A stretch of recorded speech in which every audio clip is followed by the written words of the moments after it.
नमस्कार दोस्तों, एस्ट्रोमन में आपका स्वागत है।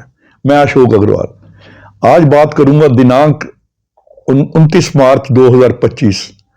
ये एक बड़ा विशेष दिन है। इस दिन 2 3 4 घटनाएं इकट्ठी ही हो रही हैं। एक तो ये शनिवार है, शनिवार को शनि अमावस इसी दिन है, मगर अमावस रहेगी शाम को 4:30 बजे तक।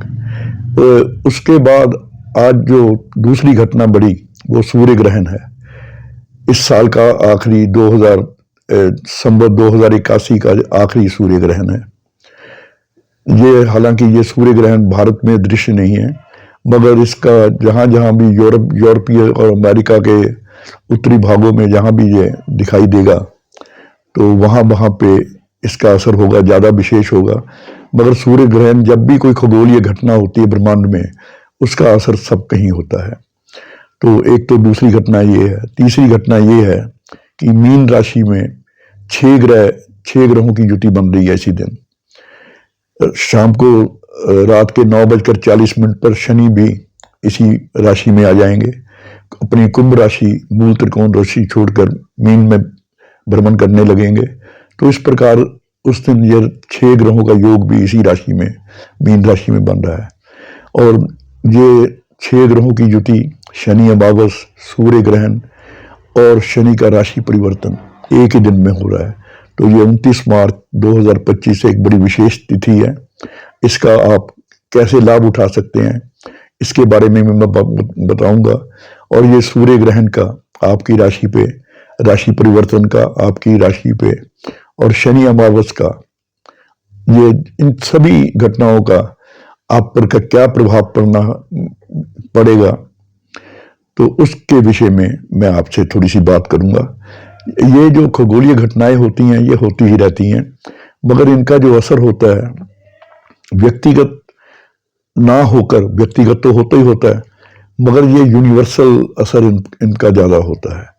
तो ये जो घटनाएं होती हैं मुंडेन एस्ट्रोलॉजी, यानी कि विश्व स्तरीय पे जो हम ज्योतिष देखते हैं भी, इसका सरकारों पे क्या प्रभाव होता है, देशों पे क्या प्रभाव होता है, कहीं युद्ध, कहीं तूफान, कहीं भूचाल, कहीं कुछ। ये जो घटनाएं होती हैं, प्राकृतिक आपदाएं होती हैं सारे विश्व में, वो इन घटनाओं से देखी जाती हैं। व्यक्तिगत तौर पर भी इनका थोड़ा बहुत असर होता है, या विशेष रूप से कुछ राशियों पे या कुछ पुरुषों पे या कुछ मानव पे इसका जो विशेष प्रभाव होता है, उसमें उनकी अपनी जो पर्सनल व्यक्तिगत दशाएं, अंतर्दशाएं चलती हैं, उनको लेकर इसका प्रभाव कम या ज़्यादा हो सकता है। तो बात करते हैं आज शनिवार 29 मार्च 2025 को होने वाली इन 3 प्रमुख घटनाओं की। पहली घटना है कि ये शनि अमावस इसी दिन है। तो अमावस को शनिवार, जो शनिदेव था, शनिदेव का जो जन्म था वो अमावस का था। तो अमावस तिथि बहुत ही महत्वपूर्ण होती है, और जब ये शनिवार को पड़ जाए तो ये और भी महत्वपूर्ण हो जाती है। तो शनि अमावस में आप अपने पितरों को खुश कर सकते हैं, पितरों के लिए दान कर सकते हैं, क्योंकि जो पितृलोक से, जो हमारी धरती के सबसे नज़दीक है, और जो हमारे पितर हैं, वो कहते हैं, जो हमारा माइथोलॉजी कहती है कि हम पे वो दृष्टि रखते हैं कि मेरे जो वंशज हैं वो मेरे लिए क्या करते हैं या उनके कर्म कैसे हैं। तो कहते जो देवता अगर रुष्ट हो जाएं, देवता रूठ जाएं, मनाए जा सकते हैं, मगर पितरों को मनाना बहुत मुश्किल होता है। आप देखिएगा, जो भी ज्योतिषी होता है जब आपकी कुंडली का आकलन करता है, अगर आप बहुत ही कष्ट में हैं, सबसे पहले वो आपकी कुंडली का पितरी दोष देखता है कि कौन से ग्रह से पितरी दोष बन रहा है, उसके अनुसार वो उपाय बताते हैं। मगर जो शनिश्चरी अमावस्या होती है, इस दिन विशेषकर अगर आप अपने पितरों के निमित्त कुछ दान करते हैं, कुछ उनको याद करते हैं, तो उनके लिए कुछ भी चीज अर्पण करते हैं, तो वो प्रसन्न हो जाते हैं और कुंडली के कई दोष दूर हो जाते हैं। अमावस को प्रत्येक व्यक्ति को जो सरल उपाय है वो यही है कि पीपल के नीचे दिया जलाना, पीपल को दूध मिश्रित पानी का अर्पण करना, उसमें थोड़े से काले तिल भी मिला सकते हैं आप, या दिए में जो आप दिया जलाते हैं उसमें काला तिल डाल के सूर्यास्त के बाद पीपल की जड़ में जलाएं। तो इससे जो अमावस शनि अमावस का दोष है वो दूर हो जाता है, या उससे उसका हम लाभ उठा सकते हैं। दोष तो नहीं कह सकते, उसका लाभ उठा सकते हैं, क्योंकि जो पीपल का पेड़ है वो साक्षात विष्णु रूप है। गीता में भी भगवान कृष्ण ने कहा है कि वृक्षा नाम अश्वत्थोहम, यानी कि जो वृक्ष हैं जितने भी, उनमें जो पीपल का पेड़ है वो मैं हूँ। तो इसका विशेष महत्व है। और जो शनिवार की रात को लक्ष्मी का पीपल पे वास होता है, वो विष्णु को मिलने शनिवार की रात को आती हैं, तो शनि के विष्णु के साथ सारी रात्रि भर विश्राम करती हैं। इसीलिए जो रविवार की सुबह है वो वहाँ पे विष्णु सो जाते हैं। आपने देखा होगा कि रविवार को पीपल पे जल नहीं चढ़ाया जाता। तो शनिवार को या शनि अमावस्या या किसी भी अमावस्या को या किसी भी शनिवार को जिनकी विशेषतर साढ़े साती चल रही हो या शनि की ढैया चल रही हो, अगर पीपल पे नियमित रूप से संध्या को दीपक जलाते हैं तो उनको लक्ष्मी की प्राप्ति होती रहती है। तो ये तो था शनि का महत्व, शनिचरी अमावस का महत्व।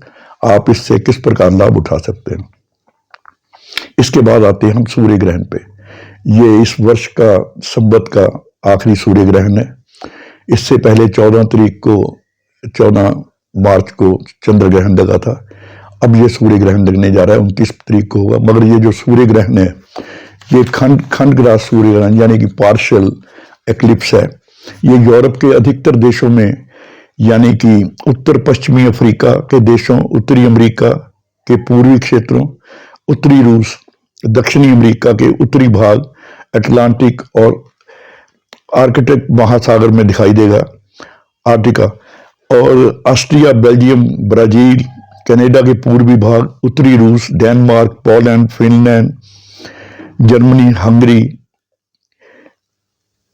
आयरलैंड, इटली और मोरक्को आदि देशों में ये दिखाई देगा। तो ये पूर्ण जो ग्रहण है इन देशों में दिखाई देगा।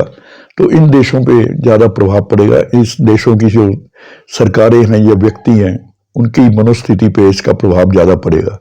जहाँ भी ये ग्रहण लगता है तो वहाँ कुछ उथल पुथल जरूर होती है।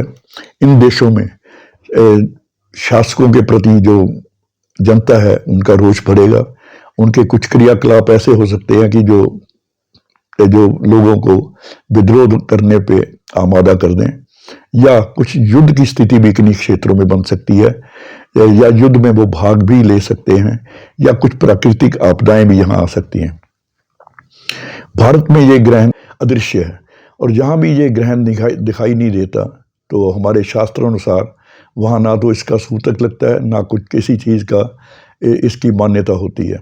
मगर फिर भी हमारी लाल किताब में पंडित कहते थे कि सूर्य ग्रहण ब्रह्मांड में जब भी कहीं भी लगे तो उस दिन आपको सूर्य ग्रहण का लाभ उठाने के लिए या उसका प्रभाव कम करने के लिए, विशेषकर अगर आपकी कुंडली में सूर्य केतु, सूर्य राहु या सूर्य शनि इकट्ठे हैं, तो उस दिन अगर चलते पानी की व्यवस्था हो तो उसमें थोड़े से उड़द, थोड़े से जौ, थोड़े से काले तिल, थोड़े से साबुत बादाम और एक सूखा नारियल, जिसे श्रीफल कहते हैं, इसे जल प्रवाह करें। या कोई वहाँ जल की व्यवस्था ना हो तो किसी मांगने वाले को या किसी ज़रूरतमंद को ये चीज़ें दे सकते हैं। अगर वहाँ भी ये व्यवस्था ना हो तो ये चीज़ें किसी वहाँ पे ऐसी जगह डाल सकते हैं जहाँ की पक्षी वगैरह दाना खाते हों। तो इससे जो सूर्य ग्रहण का आपकी कुंडली का प्रभाव है, और उसी दिन ब्रह्मांड में जो सूर्य ग्रहण लगता है उसका जो प्रभाव है काफ़ी हद तक कम हो जाता है। और जो लोग बाहर रहते हैं, जहाँ पे हो सकता है कि समुद्र में या पानी में दूसरे देशों में चीज़ों डालने की वहाँ पे कहते हैं कि नहीं डालने देते, तो आप ये चीज़ें उड़द, जौ और तिल वगैरह पक्षियों को डाल के इसका लाभ उठा सकते हैं। इसके बाद जो तीसरी घटना हो रही है कि इस राशि में 6 ग्रह इकट्ठे हो रहे हैं उस दिन। ये जो षठग्रही योग होता है, ये कुंडली में जब 4 ग्रह तक जहाँ तक होते हैं तो उसे प्रवज्य राज योग कहते हैं। 4 ग्रहों की युति को बहुत अच्छा माना जाता है। मगर जब 5 ग्रहों की युति होती है, विशेषकर जब उसमें बुध भी हो, जैसे ये जो युति हो रही है इसमें सूर्य, शुक्र, बुध, चंद्र, राहु और शनि, ये इनकी युति होगी। मगर कहते पंचायत, इसे पंचायत भी कहते हैं। जो 5 ग्रहों की जो मिलावट होती है उनको पंचायत कहते हैं, क्योंकि शनि रात को मिलेंगे। पहले पंचायत का असर होगा, फिर षडग्रही का होगा। मगर पंचायत में जब भी बुध हो तो ये पंचायत अच्छा फल नहीं देती, मगर फिर भी इतना बुरे फल नहीं देती। इसके लिए आप उस दिन जब भी ये 6 ग्रहों की युति हो, लाल किताब के अनुसार आप खट्टी चीज़ों का दान, यानी कि बच्चों को खट्टी चीज़ें दे सकते हैं, या मंदिर में इमली या नींबू रख सकते हैं, या जो धूम्रपान करने वाले कोई गरीब व्यक्ति हैं उनको आप सिगरेट बीड़ी वगैरह दे सकते हैं।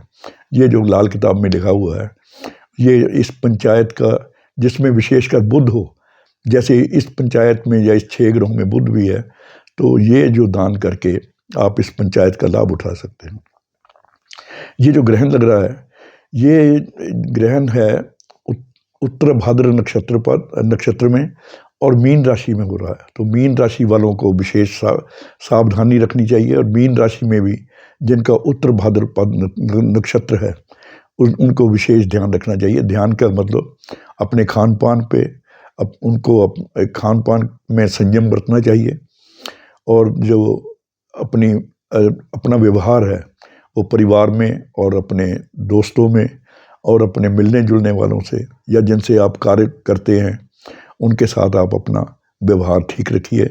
क्योंकि शनि, जब भी आदमी व्यवस्थित हो, अनुशासित हो, अनुशासन में रहने वाला हो, और कोई ईमानदारी से अपना काम करने वाला हो, अपने काम के प्रति लॉयल हो, उसे शनि महाराज कुछ नहीं कहते। आने वाले दिनों में भी मीन राशि में शनि और राहु का संयोग रहेगा 18 मई तक। तो ये 45 दिन आने वाले मीन राशि वालों को विशेष सजग रहने की आवश्यकता है। और जो शनि का राशि भ्रमण है, इसमें मीन राशि में 9:40 पे होगा, उसका राशियों पे क्या प्रभाव होगा, उसका मैंने एक वीडियो बनाया हुआ है।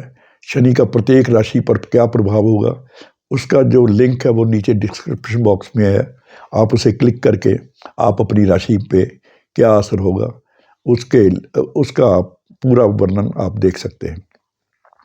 मगर फिर भी ये जो ग्रहण और जुतियाँ हैं, ये जो राशि भ्रमण है, इसके लिए सिंह राशि इसके अष्टम भाव में हो रहा है, और मीन राशि के लगन में हो रहा है, और मेष राशि के 12वें भाव में हो रहा है। तो ये जो मेष, मीन और सिंह राशि है, इनके जातकों को विशेष सावधान रहना चाहिए। उन्हें शनि के उपाय करते रहना चाहिए, उन्हें गरीबों की सेवा करती रहना चाहिए। कोई चैरिटेबल हॉस्पिटल हो, उसमें दवाइयाँ भेजना, ये सबसे बड़ा पुण्य का कारण होगा, जो काम होगा जिससे आप शनि के दुष्प्रभावों से बचे रहेंगे। किसी गरीब की सेवा करिए, और किसी को भी दुख देने की ऐसा कर्म मत करिए, ऐसी वाणी मत बोलिए जिससे कोई आदमी व्यथित हो। तो आप इन चीज़ों का ध्यान रखिए, और आप शनि पे आपने अपना राशि का पे क्या प्रभाव होगा आने वाले 2.5 साल में, इसके लिए आप मेरा पिछला वीडियो जो मैंने बनाया हुआ है उसका लिंक नीचे डिस्क्रिप्शन बॉक्स में है, उसे क्लिक करके आप देख सकते हैं। आज इतना ही। आपको ये शनैचरी अमावस और ये सूर्य ग्रहण और ये शनि का राशि परिवर्तन आप सबके लिए शुभ हो, इस कामना के साथ आपसे विदा लेता हूँ। नमस्कार।